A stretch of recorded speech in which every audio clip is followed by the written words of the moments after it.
I'll never forget the sound of her laugh, the wicked queen's laugh.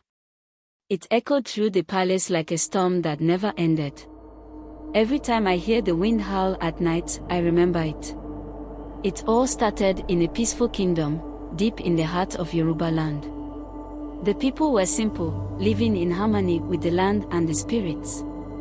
Our king, Oba Oletunde, ruled with wisdom and kindness. He was loved by all. He had a beautiful Queen Adunni, who at first seemed gentle, just like him. But something changed. I was just a young servant, assigned to the queen's chambers.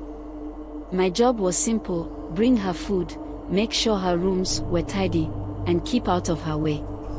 At least, that's what I thought. It didn't take long to see that something was off about her.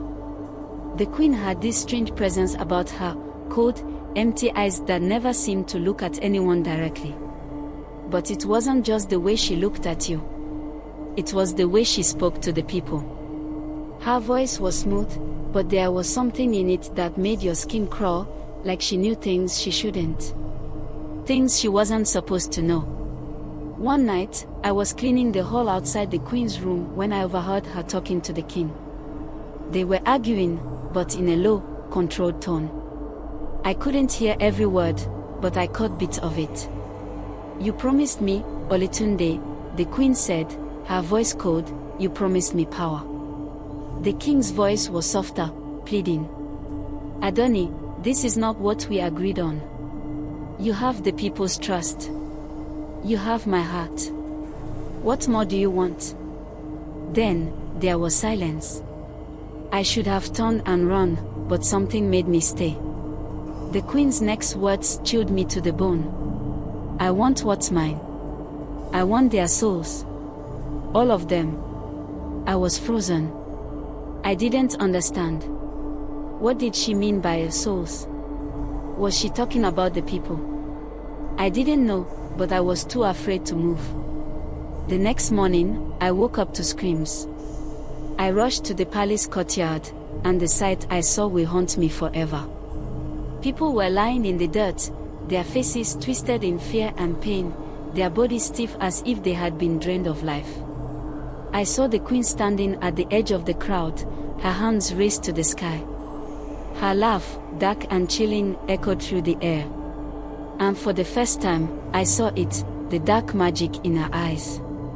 She wasn't just a queen, she was something far worse. The people were terrified. Some said she had made a pact with the spirits of darkness, that she could control them, take their souls, and give them to the dead. Others whispered that she had been feeding off the kingdom's happiness, turning it into power for herself. That night, I couldn't sleep. I had to know the truth, so I sneaked into the queen's room. What I found, I don't even know how to explain.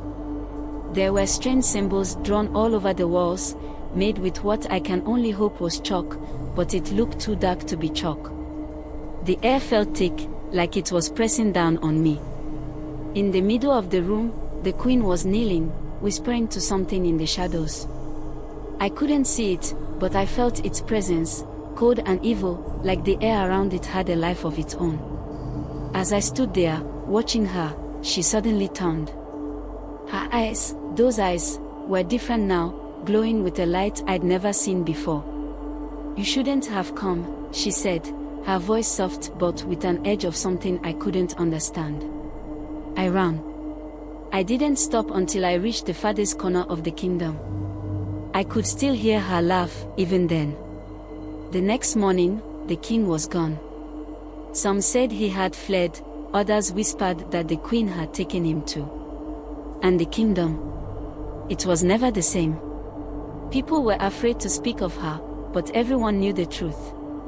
Queen Adunni was no longer just the queen. She had become something darker. And as for the kingdom, it fell under her rule, a place where fear and darkness ruled instead of peace. I don't know how long I'll be safe from her. Every night, I hear that laugh, and I know she's still out there, waiting, watching. And I wonder, will I be next? I never saw the queen again after that night. But the whispers never stopped. Some say she still roams the kingdom, her spirit feeding off the darkness she created. Others say she's turned into a shadow, a wraith that can't be stopped. Some say she's still alive, ruling from the shadows, waiting for the right time to return.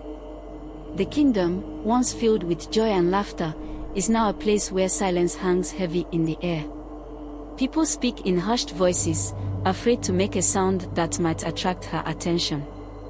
The once bright and welcoming palace now sits abandoned, its walls crumbling, but no one dares approach. I left the kingdom not long after, too afraid to stay.